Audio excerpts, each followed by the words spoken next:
حضرت صلی اللہ علیہ وآلہ وسلم پر وحی کا ابتدائی دور اچھے سچے پاکیزہ خوابوں سے شروع ہوا۔ آپ خواب میں جو کچھ دیکھتے وہ صبح کی روشنی کی طرح صحیح اور سچا ثابت ہوتا۔ پھر من جانب قدرت آپ تنہائی پسند ہو گئے اور آپ نے غار حرا میں خلوت نشینی اختیار فرمائی اور کئی دن اور رات وہاں مسلسل عبادت اور یاد الہی و ذکر میں مشغول رہنے لگے۔ جب تک گھر آنے کو دل نہ چاہتا توشہ ہمراہ لیے ہوئے وہاں رہتے۔ توشہ ختم ہونے پر ہی اہلیہ محترمہ حضرت خدیجہ رضی اللہ تعالی عنہا کے پاس تشریف لاتے اور کچھ توشہ ہمراہ لے کر پھر وہاں جا کر خلوت گزین ہو جاتے۔ یہی طریقہ جاری رہا یہاں تک کہ آپ پر حق منکشف ہو گیا اور آپ غار حرا ہی میں قیام پذیر تھے کہ اچانک حضرت جبرائیل علیہ السلام آپ کے پاس حاضر ہوئے اور کہنے لگے کہ اے محمد پڑھو۔ آپ فرماتے ہیں کہ میں نے کہا کہ میں پڑھنا نہیں جانتا۔ آپ صلی اللہ علیہ وسلم فرماتے ہیں کہ فرشتے نے مجھے پکڑ کر اتنے زور سے بھینچا کہ میری طاقت جواب دے گئی۔ پھر مجھے چھوڑ کر کہا پڑھو۔ میں نے پھر وہی جواب دیا کہ میں پڑھا ہوا نہیں ہوں۔ اس فرشتے نے مجھ کو نہایت ہی زور سے بھینچا کہ مجھ کو سخت تکلیف محسوس ہوئی۔ پھر اس نے کہا کہ پڑھ۔ میں نے کہا میں پڑھا ہوا نہیں ہوں۔ فرشتے نے تیسری بار مجھ کو پکڑا اور تیسری مرتبہ پھر مجھ کو بھینچا۔ پھر مجھے چھوڑ دیا اور کہنے لگا کہ پڑھو اپنے رب کے نام کی مدد سے جس نے پیدا کیا اور انسان کو خون کی پھٹکی سے بنایا۔ پڑھو اور آپ کا رب بہت ہی مہربانیاں کرنے والا ہے۔ بس یہی آیتیں آپ حضرت جبرائیل علیہ السلام سے سن کر اس حال میں غار حرا سے واپس ہوئے کہ آپ کا دل اس انوکھے واقعے سے کانپ رہا تھا۔ آپ حضرت خدیجہ کے ہاں تشریف لائے اور فرمایا کہ مجھے کمبل اوڑھا دو، مجھے کمبل اوڑھا دو۔ لوگوں نے آپ کو کمبل اوڑھا دیا۔ جب آپ کا ڈر جاتا رہا تو آپ نے اپنی زوجہ محترمہ حضرت خدیجہ رضی اللہ تعالی عنہا کو تفصیل کے ساتھ یہ واقعہ سنایا اور فرمانے لگے کہ مجھ کو اب اپنی جان کا خوف ہو گیا ہے۔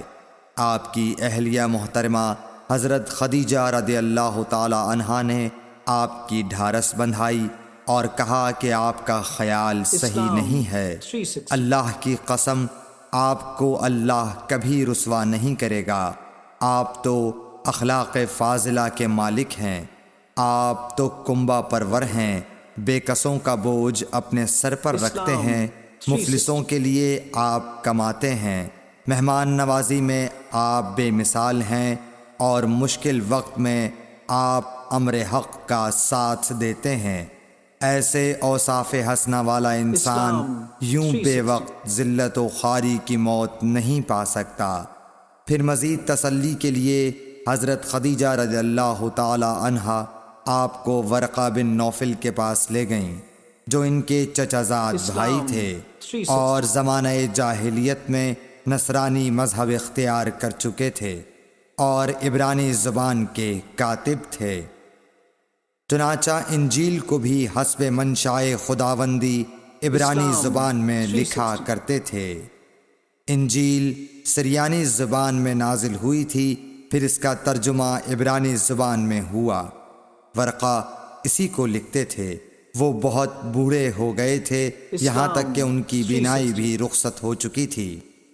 حضرت خدیجہ رضی اللہ تعالی عنہا نے ان کے سامنے آپ کے حالات بیان کیے اور کہا کہ اے چچا زاد بھائی، اپنے بھتیجے محمد صلی اللہ علیہ وسلم کی زبانی ذرا ان کی کیفیت سن لیجئے۔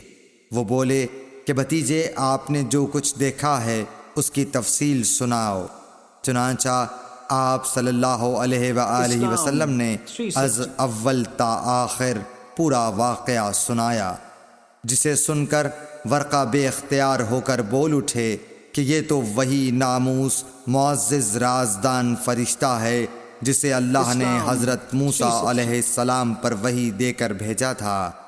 کاش میں آپ کے اس عہد نبوت کے شروع ہونے پر جواں عمر ہوتا، کاش میں اس وقت تک زندہ رہتا جب کہ آپ کی قوم آپ کو اس شہر سے نکال دے گی۔